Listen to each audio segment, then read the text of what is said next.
Hello and welcome to this OECD event with me, Duncan Crawford. Thank you so much for joining us. Today is the launch of the new Starting Strong report, Starting Strong 8, Reducing Inequalities by Investing in Early Childhood Education and Care. Obviously, the first few years of a child's life are extremely significant. If they get behind in their development and learning in the early years, that can mean staying behind.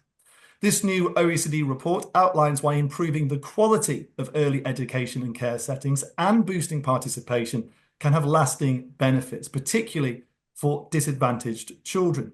It also explains how investing in children early on can save money long term by closing achievement gaps before they widen and become entrenched. In a moment, we're going to have a panel discussion about the findings of the report. But first up, let's hear from the OECD's Director for Education and Skills, Andreas Schleicher, who's going to give us some of the main findings of the report. Over to you, Andreas. Thank you, Duncan. Early childhood education and care is the one opportunity that we have as a society to create a level playing field, to invest in mitigating, inequality early on rather than, paying lots of money on the consequences later in the lives of people. And this is precisely what this report is about. And I'm just going to share my screen on that. What is very, very clear is that you can see social disparities early on. For 5-year-olds, we could see that in literacy, children from disadvantaged backgrounds were a year behind their privileged counterparts. In numeracy, the gap was not much smaller. And when you look at social emotional skills, you can see 5-year-olds from disadvantaged backgrounds are 20 months back. That's an enormous gap that we need to mitigate better than we have done in the past. What is also clear is that children from disadvantaged backgrounds are much less likely to be exposed to literacy and numeracy activities at home. As important as early childhood education is, most of the time those children spend at home, and that's where that kind of literacy environment is so important. You can see here at for the disadvantaged kids and then for the privileged kids, and there you can see parents much more engaged. So there's an important compensatory role that early childhood education and care can play to actually mitigate those kinds of outcomes. If you look at this through some hypothetical scenarios, you see down a child from a disadvantaged background, up a child from a privileged background. No, that's the gap that I just showed you. And then you can look at the effect of early childhood education and care on individual outcomes, the performance gap. What we see typically, early childhood education and care, what you do up to the age of 7 matters a lot. And then those returns diminish. We see a little bit less, but still children end up much better than they would have if they would not have those kinds of outcomes. If we offer disadvantaged children the same quality of education, it's great. It's going to add to their, outcomes at age 30, but the gap remains. So the question really is, how can we close that gap now? How can we actually reduce the long-term gap? How can we ensure that disadvantaged children accelerate even more than their privileged peers by, focused, targeted resources, so that actually we see the short-term gap being diminished and the long-term gap being diminished, children having a better level playing field. That's really what this report is about, looking at kind of the policy levers that we can use to achieve that. What is very clear is, as much as we have seen progress in, getting more children to participate in early childhood education and care, there is still an important participation gap. When you look at participation rates of disadvantaged 3 to 5-year-olds, and then you look at their privileged peers, it is quite enormous. In some countries, you have 20-30% percentage points in difference. So I think there's a lot that we can do to ensure that the children who need that most, they need that access most, get not just, better access, but also better quality. What we see is that some countries have done a lot on this. When you look at, the access gap and the quality, the impact gap, you can see Ireland, Netherlands, Spain, and Sweden are really good examples. They have narrowed the overall participation gap and they have increased its long-term value in terms of, the outcomes that, you see in the long run. You can see countries that have at least held their ground, and at the same time, we see a few countries where we have seen widening gaps or a decreasing impact, like in Hungary, New Zealand. So there's a lot to do in specific settings to address both the access and the impact gap. What we see also that the challenges are increasing. Now, what is observable in most education systems here is that when you look at 10-year-olds in 2011 and in 2019, language is becoming a much bigger issue. Now, migration, moves of people, strengthen, increase language diversity, and that's something that early childhood education and care can address. We all know how important it is that children speak the language of the country in which they will go to school.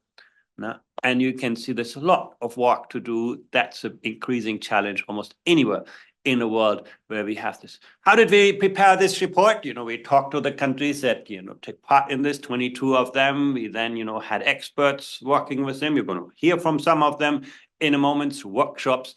We did, international research, looking at our data in this field. I presented to you some, and then finally put out this report. That's the process behind it. If you actually look at the outcomes on this, the roadmap that we establish here is, first of all, to reduce gaps in participation. That's the easy win, ensuring that children from all backgrounds have access to the opportunities that exist. Now, that is not going to reduce a long-term gap. You've seen that, but it's a starting point. Then to support meaningful interactions between children and the staff in the centers. Now, we all know that it is the process quality, not just the infrastructure, and that matters. Now, the quality of interactions between children and staff. Now, that's how children learn and grow in their development. Now, making early childhood education and care more inclusive for all children. You could see, language, culture, the many dimensions that, early childhood education address. And then really, really important to better connect early childhood education and care services with the families, with the school, with the communities. We know that any break that we have in those kinds of structures is going to amplify the impact of social background on outcomes. So the more we can smoothen those kinds of transitions, make the transition between early childhood education and care and school seamless, embedding families in the process. And that really requires an active outreach from early childhood education and care, not to be problem-driven, but to be asset-driven. What's the potential of children? Governance and funding, very, very clear. There's a lot more to do, and you're going to see that. Often, you can find countries where we make university education free for all, and then, the youngest children still have to pay tuition. There's still a high, private share of financing in the area of education that will matter most for equity. And then, the challenge is always to combine universal approaches, making sure everybody has access, with targeted approaches that ensure that the resources end up where they can make most of a difference. So that's the policy roadmap that you see in this report. Let me just, talk a little bit through how we can combine universal and targeted approaches. Now, universal is about, setting standards, having consistent regulation to ensure that, wherever parents send their child, they can rely on good, structural and process quality. But processes are also important, that there is additional support for the children and the settings that need that support most. What can we do? Curriculum and pedagogy is obviously important. When we talk about targeted pedagogies that are responsive to language, to culture, and when we look at the workforce, specific training, specialized staff, maybe more favorable child-staff ratios. Those are all levers where we can actually ensure that we attract the resources where they can make most of a difference. What are the barriers to participation? And there are many. The numbers that I presented to you at the beginning don't fall from the sky. They have a reason. It's hard to get children into early childhood education and care. Money is a start, affordability. And you can see here in primary education, basically education is free. Some parents opt for, private care. private education, that's that choice, but it's basically free. Whereas in pre-primary education, you can see 14% of the money coming from families, and in services for children under 3. That's really where we can make most of a difference, is 26%. And that's an average. You can imagine in some countries it's a lot higher. So affordability is clearly an issue now. But then, come other issues, accessibility, availability. Those are non-trivial kind of challenges. And then the indirect barriers. Do parents have the right information? Do they manage to navigate administrative challenges? Societal values. Is early childhood education and care seen as something that is part of society rather than taking children away from their family? And then there is at least a perceived quality of the services. Do children, are they taken really well care of? Do parents, society have confidence in those kinds of centers? And those indirect barriers can be as serious than the direct barriers, affordability stuff. And then, very important is how we can integrate what happens in the early years with what's happened later on, so that for the children, this is a seamless transition. This is about, parental engagement. It's about, reaching out to homes. It's about providing access to medical care, to nutrition. It's about family leave, employment and training support for parents. Lots of things that, countries can do to, integrate education and social policies to make sure that children get the services they really, really need. And then, money. And I will conclude with this. When you actually look over the, not life cycle, but from 0 to 27, at the beginning, we typically spend quite a bit of money on children. There is the medical part, there's, parental leave. These things are expensive and societies typically invest, but that money peters out very quickly. When children, 1-2 years, you can see a sharp decline. And then comes the childcare part. And there you can see, 2, 3, 4 years, there is money going into that. But then, that ends when schooling begin. Other benefits, you can add them on top. That's a little bit of money. And then comes the education expenditure. But, when you look at that, total picture here, it is very, very clear. There is a very, very important gap between, the 1st and the 5th year of children. Afterwards, education kicks in. We have very established formal structures. They're universal. They often also, provide good targeted services. But there is a very clear funding gap. Making sure that we, invest where money matters most, where money can really create a level playing field and equal opportunities, is really an important starting point. And let me stop here so that we have enough time for the panel. Thank you very much. Thank you so much for that presentation, Andreas. Obviously, lots of information for us to get into. And if you do have any questions about what Andreas was talking about there, then please do use the chat function at the bottom of your screens. I can see lots of you have already been writing in, saying hello. Hello to Jenny in London, Maria in Portugal, Alexis in Paris, and so on. Thank you so much for all of you joining us. So do send in your questions for Andreas or any of the panelists for that matter, which, mentioning them, it's certainly a good time to introduce the panel. Joining us on the panel today, Sharon Goldfeld, Director of the Centre for Community Child Health at Royal Children's Hospital in Melbourne. She's also Director of Population Health at the Murdoch Children's Research Institute. Eva Lloyd, Professor Emeritus of Early Childhood at the University of East London.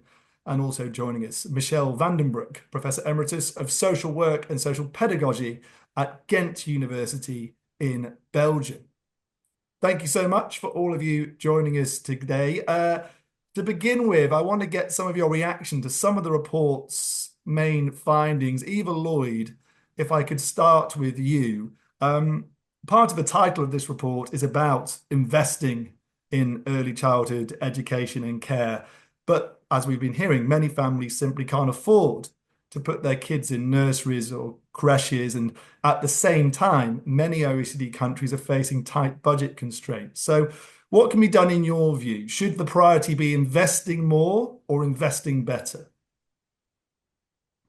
I'd like to start by saying it is important that governments make sure that the money they do invest is used for the intended purposes. And that is both where it is moved from central government to local government, for instance, and at provider level. Basically, governments need to know where public money goes.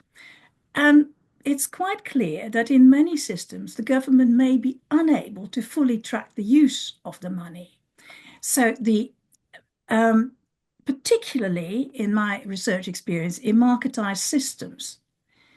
And that risk grows when you have a marketized ECEC system where private for-profit provider groups are using public funding to pay interest to private equity investors or paying dividends to shareholders in some publicly listed companies. So governments have a right and a duty to demand and enforce financial transparency and accountability in all areas of the system through enhanced public management. Now, of course, such moves must always go hand in hand with adequate funding levels. So yes, invest more efficiently, but make sure that you don't lose sight of the aim of making early childhood education and care inclusive for all children. So the how is indeed more important than the how much money. But one of the things that I also think is very important when increased public management is ideally combined with increased public funding is that there's a recognition that both sub-levels of government and providers themselves do need support for the cost burden involved in increasing administrative demands. Eva, if I could ask you a follow-up question. From the sound of it, what you were saying there is that some private providers of early childhood education and care, but there's an issue with that where's the money actually going? So do you think that private providers aren't a good thing? They are a natural thing. When we look at the evolution of marketized childcare systems, which is what basically they all were originally, and that's separate from pre-primary education. Let's look at that childcare component. Andreas has already used that term, so I think I'm allowed to too, is that in many cases, and we still see the legacy of that, parents have just paid for what they needed. And when governments came in to put public money in that side of provision and to work towards fully integrating early childhood care and education, that was a step change in what was happening. I think we've got to be realistic about what we've got. If a government wants to change a marketized system to a fully publicly funded system, that's a huge change program, which will need a long lead-in time. And public systems will still be expensive. Governments may want to, like Canada is trying to do, say we should have not-for-profits being the main providers, and not the profit motive should be taken out of this service that is for the public good. Again, as we see happening in Canada and so on, this is a challenging process, which requires governments to be quite determined and transparent and to have some courage. Okay, thank you for that. Sharon Goldfeld, if I can bring you in here. Eva, they're obviously talking about different ways of funding early childhood education and care. How do you think spending could be more strategic? I think it's a very good question because I really like the framing in terms of is it about more or is it maybe about different? And one of the issues that really Andreas has really highlighted is this participation issue. And the other issue is the quality issue. So in many countries, there is sufficient available, but not necessarily uptake by those who most need it. And I think that's kind of what we want to lean into here is how do we ensure that services are of sufficient availability, that people come and that they're of the right quality. Right here, right now, we don't necessarily have the answers to all of that. Partly we don't even have the data to tell us who's coming on a weekly basis, who's not coming, how do we solve that, how do we give data into the hands of frontline providers. And the same with quality. We kind of have a universal approach to quality, but what we know is when we provide something universally, we always get disproportionate uptake by the middle class, which actually increases inequalities. So if at the heart of all of this, and this is what is at the heart of Starting Strong, it's addressing these, I would call inequities, which are preventable inequalities, then we have to start with equity from the beginning. It can't be, this is an afterthought, we've built this great system, now we want to make it equitable. It's how do we really think about that from the get-go? And from an ECEC point of view, it really needs to be about which children really need to get this particular, let's call it an intervention, which is called early childhood education and care. Are they actually coming? Do we know if they're coming? And if they are coming, are they getting the greatest quality, particularly for those who need it? And in the parlance of Michael Marmot, who was kind of one of these public health gurus, he's actually Sir Michael Marmot, he talks about this idea of proportionate universalism, this idea of services being delivered universally, but with the scale and intensity available to actually address the equity gap. And I think that's the opportunity we have here in early childhood education and care. How do we make it things universally available, but delivered with the right scale and intensity? And we can only do that if we have the right data to tell us about participation and quality. And that's within existing resources, by the way. This is not a resource blowout. To follow up on that, a quick follow-up for you as well, if you don't mind. What types of policies then, to be specific, do you think should be reaching all families, and what types should be more targeted? I want to unpack this word targeted, because I think in different sorts of sectors, targeted means different things. So often people think, oh, we'll have universal early childhood education and care, and then we'll have these kind of bolt-on things that are for poor children or children from diverse communities. That's not what targeting really means in this parlance. That's why I wanted to bring in this idea of proportionate universalism. I really want to hang on to that idea.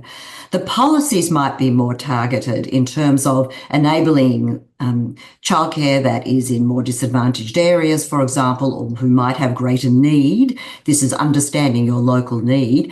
You might target policies to those areas to provide greater opportunities for outreach, greater opportunities for high quality, different ratios, etc., etc. So that's the sort of targeting we're actually talking about. We're not talking about flying in with some targeted service that's for these children in this context. It's about how to strengthen the quality and participation of the services we have to meet local need. And I can't emphasize enough how much local community and local need needs to come to the fore for the design process. Thank you for that. Michelle Vandenbroek, if I can bring you in here, following on from what Sharon was saying there, obviously early childhood education and care is for all children. So in your view, how much focus should be on supporting vulnerable children in particular? Yes, I would very much endorse what Sharon has said about proportionate universalism. And as you said, the universal aspect of proportionate universalism is quite important, because we all too often, as UNICEF also said, quite too often see that services for the poor are poor services. So the idea is, how do we reach vulnerable children within universal services?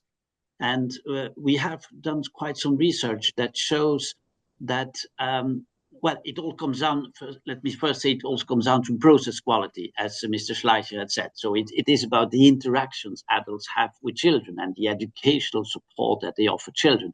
So what we see in our research is that when diversities increase, and I use diversities in plural, when diversities increase, professionals find it harder to provide this educational support, this process quality, to all children, and particularly to children who have not the dominant language as their home language. So multiple language learners.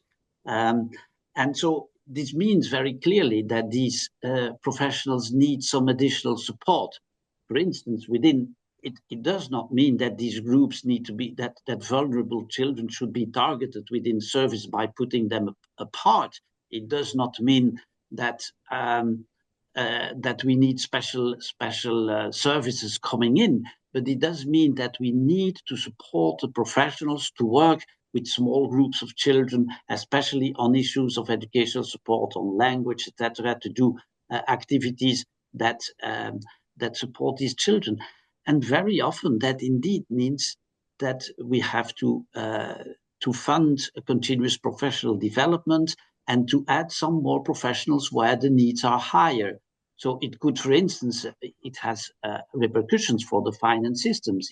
Like if you have systems of financing services by the child, so prestations funding, that children who are more vulnerable get some additional funding, or services where children who are more vulnerable get some additional funding. And we see that in our research that we've done, we've seen that when services are a little bit better funded, when they have higher percentages of vulnerable children, they can offer the same process quality than services who are more, let's say, reaching out to middle-class families. So when you talk about more funding, do you mean reorganizing the way funding is spent, or are you talking about governments investing more for that purpose to target vulnerable children? Yes, I mean governments reorganizing their funding schemes, and very often we see that governments say a child is a child, so every child should get the same, but every child does not have the same needs. So it does mean that when provisions reach out better to vulnerable families or are settled in more vulnerable areas, they would need more government attention. Okay, thank you for that. Let me bring Andreas back in, because he mentioned earlier on how countries invest less in early childhood education and care than in other areas of education by quite a vast amount. Andreas, is it possible to reduce inequalities with the current amounts being spent, or do the way governments organize the funding of education, do they need to change that and redirect the funding towards early childhood education and care? Well, what is very clear is that what we currently do isn't enough. The data that I showed, in the outset of the very large socioeconomic gap, they are the result of what we do today. So it's very clear that, what's happening now is not enough. And there's also, in some way, an historical inconsistency. We had somehow, hundreds of years ago, we started to school with the age of 6 or 7 in some cases. That, might have been a good idea in those ages. It's certainly not a good idea by now. I do think, and many things that we take for granted in school, when you send your child to school, you take for granted there is a well thought out curriculum. Experts have carefully thought about what kids should learn in what sequence and why and so on. There is carefully trained people. Nobody would think of school as being a care industry. It's an education sector. There's a very clearly, qualified staff there. There is, we account for those kids. It was interesting. Sharon was saying, we don't have good data. Yeah, in school we do, because we care that children are in this. And in a way, I think we now need to see similar kind of approaches in the early years. We should ensure that there is the same level of effort. And if you look at how money is spent over the life cycle of people, I would, strongly argue that public money is best invested in the earliest years. And then, when people go on to tertiary education, you can argue, you can have things like, income contingent loan systems to finance people. So because that's where they get, the good private return. But I do believe, if we want to see different results, we have to pursue different policies. Thank you for that, Andreas. A question related to this from one of the audience, and thank you to everyone writing in your questions. I will try to get through as many as possible. Rasha Alkraz from Jordan writes, what are some innovative approaches to financing early childhood education and care in low-income and middle-income countries? Andreas, do you have any thoughts on that? Well, actually, we do have data on that, and I think there are several ways. I mean, if you have constraint in funding, making money accessible to those who need it most, having, variable fee structures, or, parents who work can get additional resources. There are many different ways how we can ensure that if money is scarce, it's invested for those who, for which affordability is an issue. So yeah, I think there's, very interesting kind of cross-national data on that. Thank you for that. Let's look at another aspect of the report now, which was a need to coordinate policies for early years with different services. Eva Lloyd, if I can bring you back in. Government departments like social, family, education departments, should they be working closer together to ensure money is spent more effectively? And if yes, how do they do that? We need to go back to the very beginning when policies are being developed or when policy change is anticipated. But yes, it is absolutely essential that all departments at central and local government level, wherever, that are involved, even if sometimes they don't quite realize how involved they are in the delivery of high quality and equitable early childhood education and care, that they all work together. And a prerequisite for working successfully together is understanding each other's priorities and understanding the possible implications of what is being proposed in the form of cash benefits, tax breaks, subsidies to providers, and so on.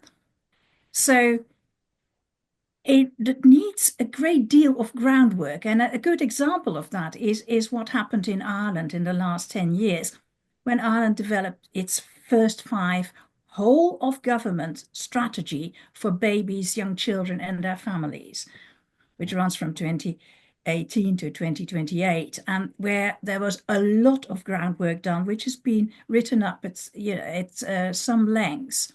So that foundational work is absolutely essential, and this understanding and understanding of likely impacts of particular decisions is absolutely crucial to the ultimate impact of any measures.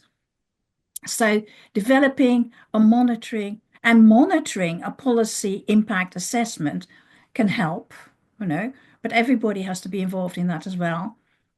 And particularly at the time of budget constraints, it, in my view, very important that the finance department does not automatically have the last word, because there can be, sorry, I'm going to cough, there can be some real problems with that. Okay. Thank you for that, Eva, and hope you clear your throat. So Sharon Goldfield, let me bring you in on that, what Eva was just talking about, coordinating sectors like education, family, social services, and so on. What should happen in your view to improve cooperation to reducing inequality in early childhood education and care? Look, thanks, Duncan. I just want to take us back one step, but it's relevant to what we're talking about. And this is this early years investment that we've been talking about, because it's relevant to this exact point. There's the question of, should we invest more in the early years, or should we invest more in early childhood education and care? And I think what you're asking is about the whole plethora of the early years ecosystem. And I really want to emphasize this. There are no, even ECEC is not a silver bullet. And if we think it is, then I think we'll end up failing children and not be able to address the inequities that we are seeking to address.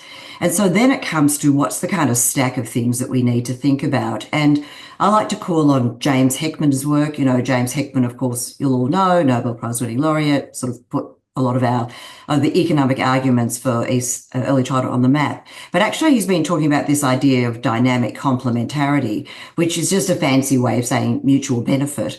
But it's this idea of how do we create this mutual benefit of the services we're pulling together. And that's everything from the services right through to the kind of social policies, including parental leave, including welfare benefits, etc. What's the kind of stack of things we need to be able to pull together to be able to make a difference to children's lives? And I 100% would lean into that 0 to 3 period, because it kind of aligns with brain development and what we might be able to do.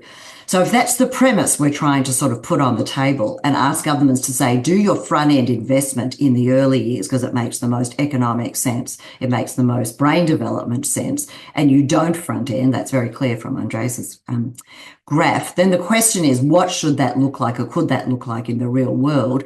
Remembering that none of these services are ever developed in a synergistic way. Nobody sits there really in government and goes, well, let's think about how all these services might work together. They all get developed separately. So I think the kind of way to think through these things is, and how we might coordinate them is, for me, number one is, we probably have to experiment at the local level. I would love to tell you we can sit here, and I think what Ireland has done is exceptional, but mostly it's really being done at the local level. How do services work at the local level? How do they either co-locate? How do they coordinate? How do they actually think about how they're working together? What data do they need to be able to do that? So they're actually bringing all these services together for families so they work on the ground. And to me, that's the kind of, in what I would call the winner-winner chicken dinner of trying to actually bring all these things together on the ground. I think if we try and solve it at a national level, it would be incredibly hard. I think we need to start local with an authorising environment and say, how are we going to do this? And just one thing, we did a systematic review. This is really about systems change. You know, this is what we're really talking about. We did a systematic review looking at whether there was any robust evidence to demonstrate, and we did it in collaboration with the Early Childhood Development Action Network, looking whether there was any evidence that system change led to an outcome of some sort. And what was really interesting in all of that is there was maybe 9 randomized control trials of this, or control trials anyway. And at the heart of all of them was this authorising environment, a common goal, and data. And they're the kind of things that I think we need to think about if we're going to sort of really make a difference and stack things, restack the odds for children. Thank you for that, Sharon. Very interesting indeed. Michelle Vanderbroek, let me bring you in again. And in reaction, I guess, to what Sharon was just saying there, what do you think policymakers should do? Should it be done on a local level to begin with, if there are reforms to be made to early childhood education and care? And if so, what would you recommend local areas to do to try to push forward in this area? Yes, indeed, the local level is crucial. You cannot arrange this collaboration from the drawing table on the national level. That is very clear. And let me put this way.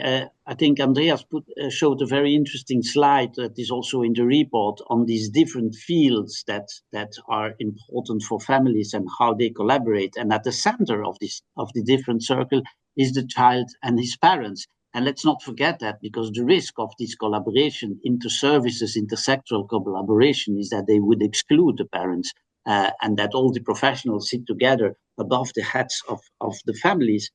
And from the latest, or one of the latest TALIS reports, we learned that professionals find it harder to include parents and to put them at the center when they deal with more diversities.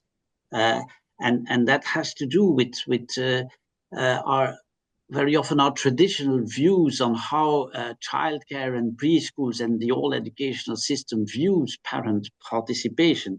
And we need to take into account that some vulnerable parents may have a lack of trust in our institutions, or may have learned some kind of fatalism in thinking whatever we say, it will not make a difference. And they face a lot of more stressors that make it more hard to participate in the more classical ways, like in parent meetings. So I think it's important that we work on the local level with parents to hear their questions, to hear their concerns, and that the alignment of services can take into account their perspectives. And so that is something that you can only achieve on the local level, of course.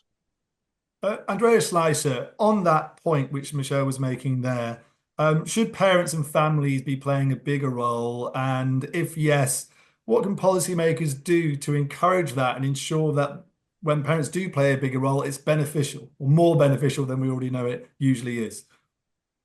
You know, I think we already, spoke about that. It really only works as a whole of society enterprise, where parents, communities, and child care centers and education centers are really working very closely together. There are several things that public policy can do.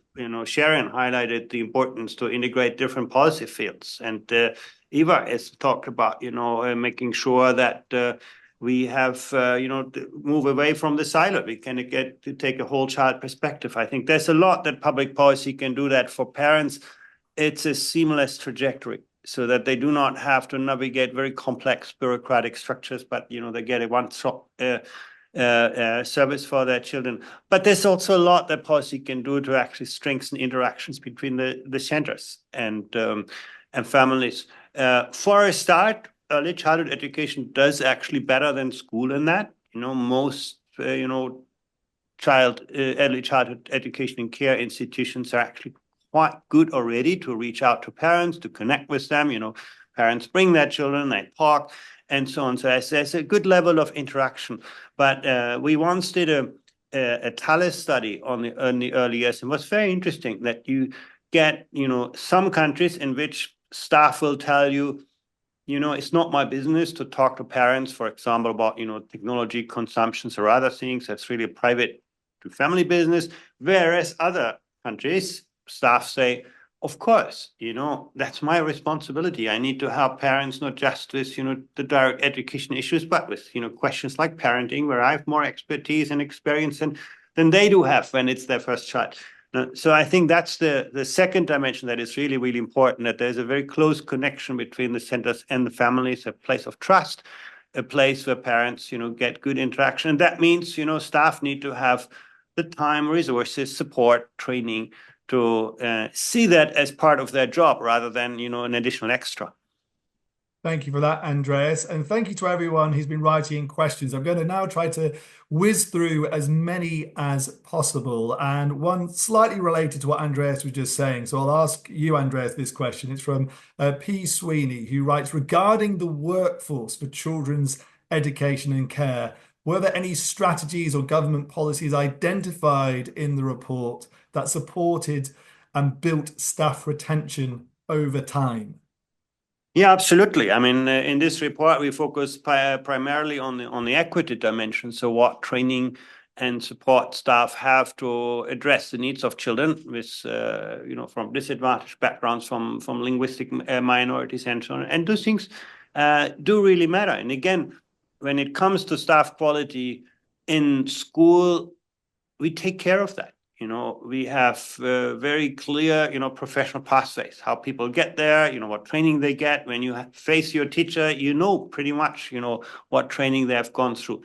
I don't think we can say that for the early years. It's really all over the place still. And I think there's a lot more coherence needed to ensure that this sector moves from a care industry to, an education leader. And that really hinges on the qualifications of and the quality of staff, career structures, salary structures, all of those things, you can add into the mix as well. There is no inherent reason why we pay primary school teachers a lot more than those who deal with the smallest children. I think all of those things really need to be far more coherent and worked out around the needs of children rather than, patching up, historical structures.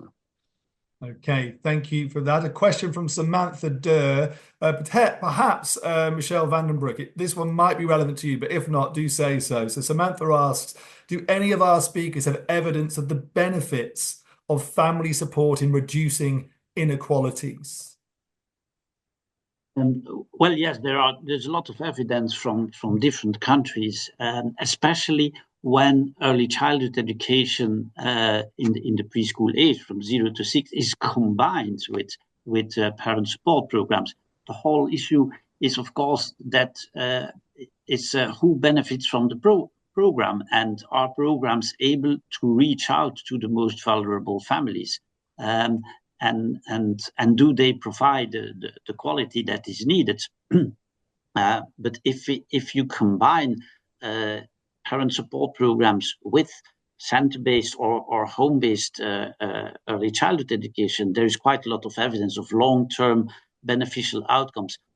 In relation to the previous subject, what we also find is that how important it is to address immaterial needs, such as educational needs from families, and to combine immaterial needs with material needs, like housing, nutrition, health services, and others. So it's the combination of material and immaterial needs that has the most chances to really make a difference in the life of children. Okay, thank you so much for that. A question from Steve McGurk from Australia. Perhaps this question might be best directed to Sharon, as you're in Melbourne.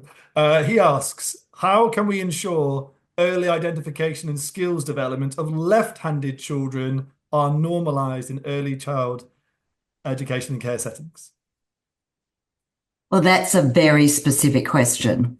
So I am a developmental paediatrician, so I'll give that one a go. But I think in some ways it's really about the broader issue about how do we actually promote children's development more broadly, rather than how do we make sure that children who are left-handed are able to be left-handed, which is, I think, the crux of the question. This is a broader question. It goes back to the quality of the staff in early childhood education and care to engage with children around child development, to understand child development, and to be inclusive. That's what's actually sitting underneath these sorts of questions, is how do we actually have high quality and inclusive early childhood education and care, and have staff that know how to manage that they understand diversity, that they understand when there are actual issues in child development for which this child may need some additional support, versus things that are totally within the developmental norm, like being left-handed, which is totally normal.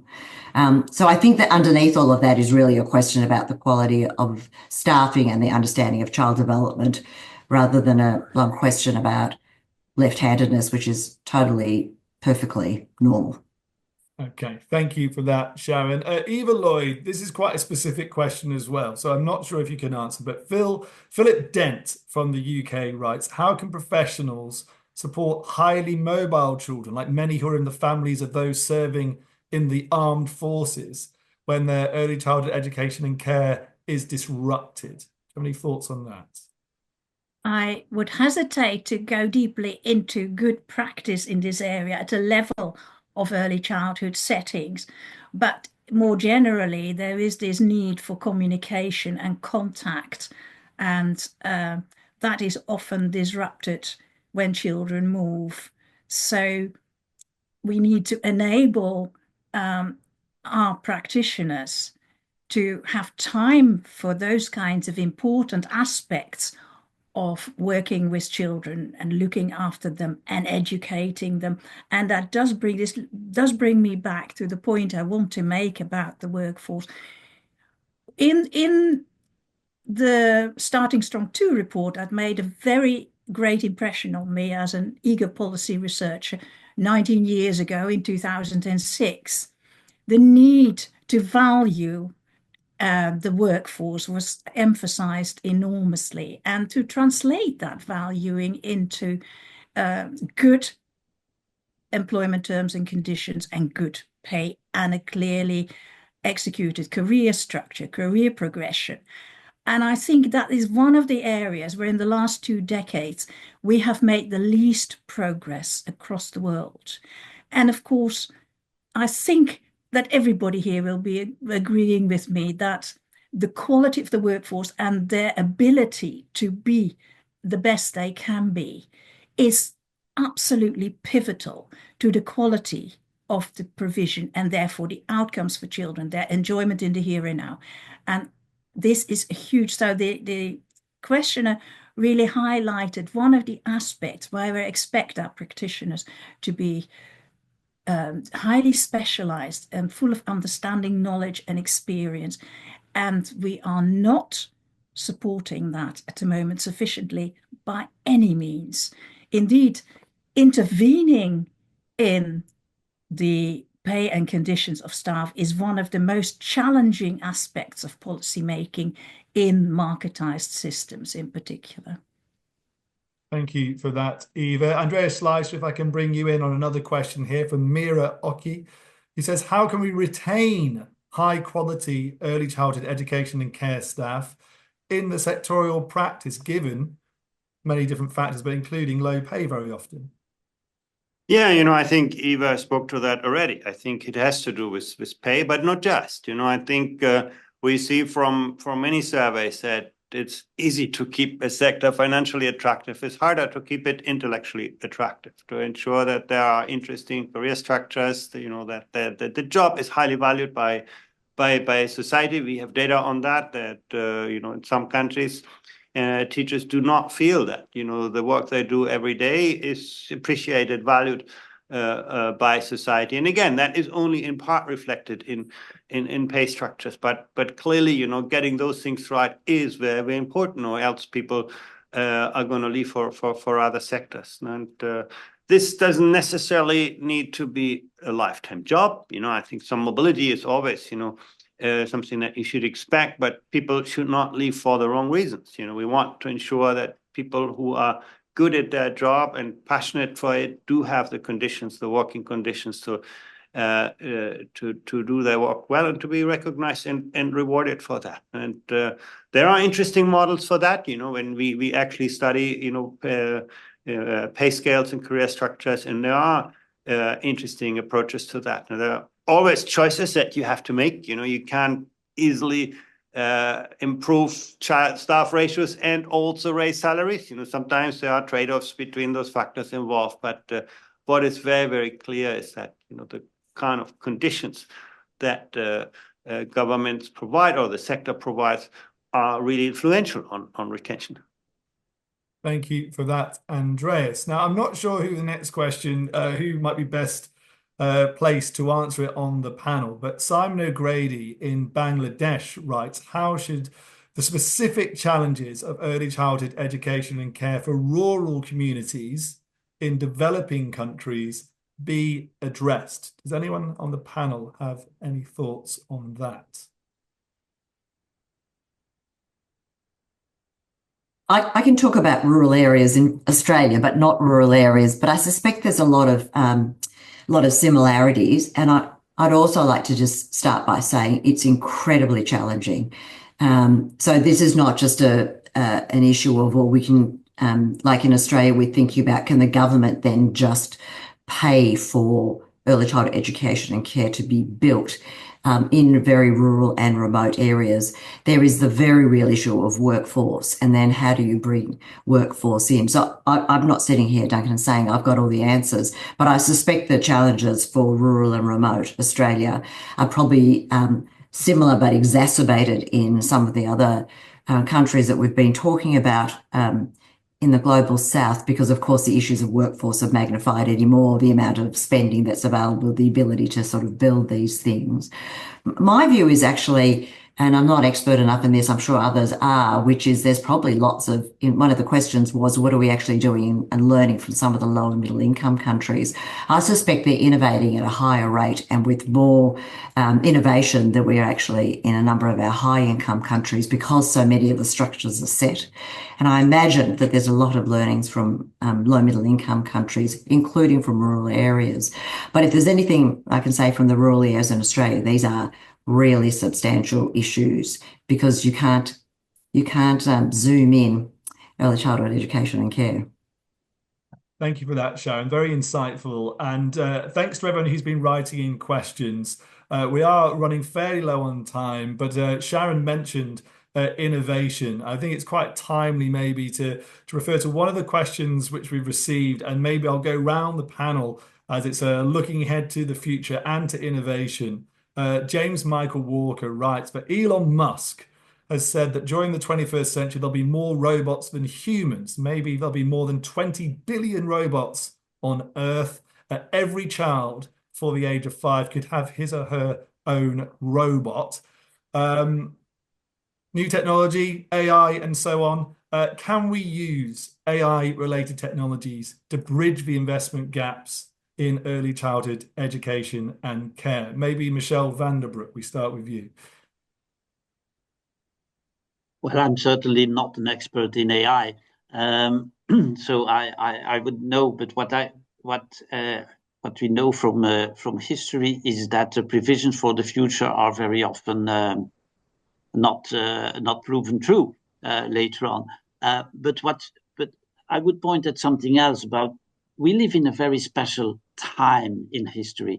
Never before have, in a majority of countries, a majority of children spent a majority of their time outside of the family. This is unique. We have not done that in history. So this is a unique time. So it gives us a unique opportunity to reach more equal opportunities, depending on the political and the policy decisions that we make in these countries.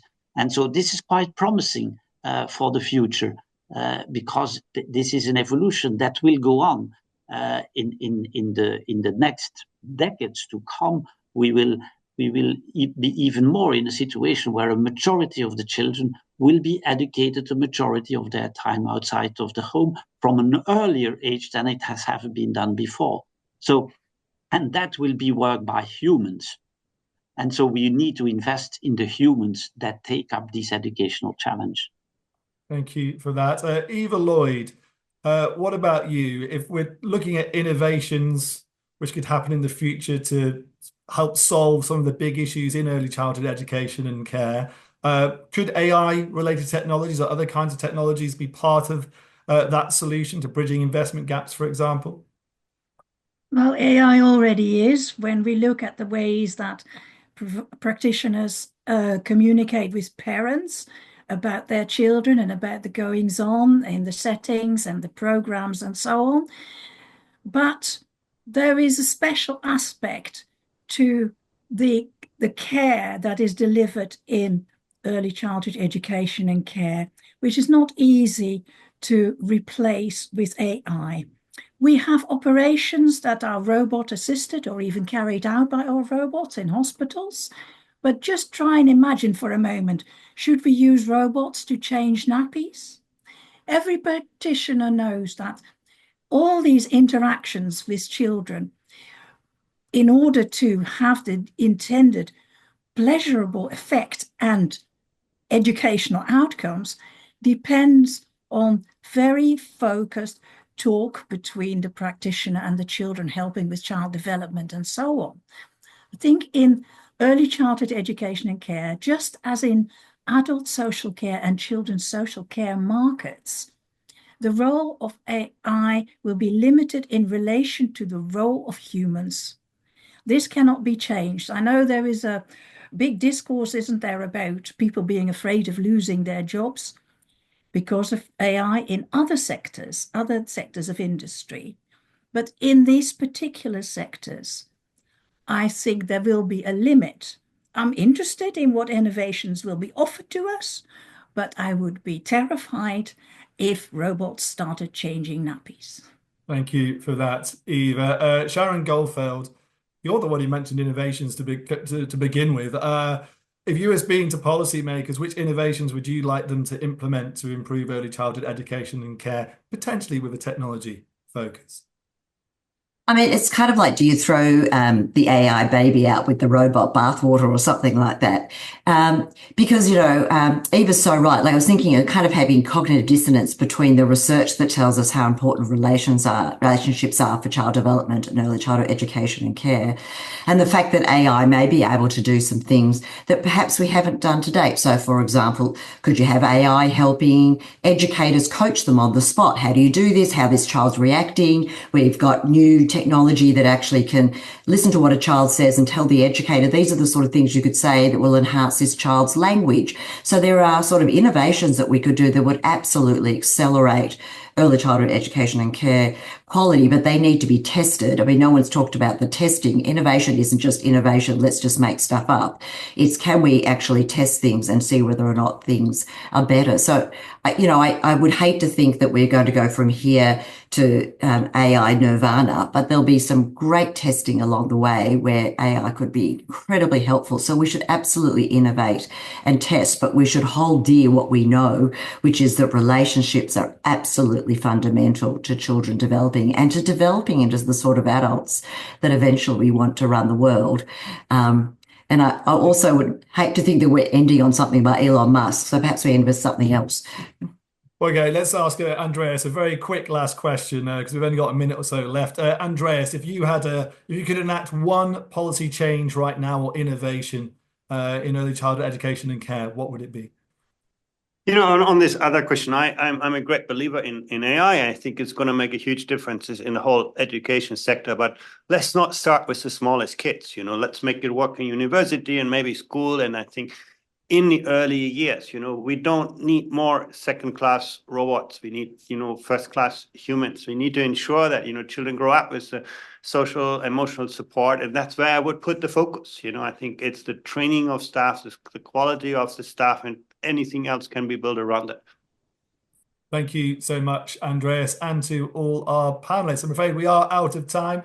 Thank you for joining this webinar. Please do check out the report. You've been hearing, obviously, about it from our panel. Thank you to Eva Lloyd, Professor of Early Childhood at the University of East London, Sharon Goldfeld, Director of the Centre for Community Child Health at Royal Children's Hospital in Melbourne, Michelle Vandenbroek, Professor of Social Work and Social Pedagogy at Ghent University, and of course, Andreas Slicer, OECD's Director for Education and Skills. Check out the report, Starting Strong 8, Reducing Inequalities by Investing in Early Childhood Education and Care. It is on the OECD website.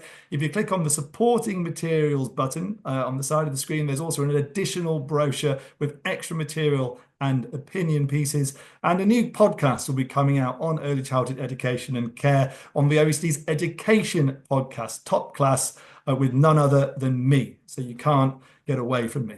For now, though, thanks to all our guests. Thanks to the people working behind the scenes on the production team. And thank you for all of you for joining and sending in your questions. Hope to see you again soon.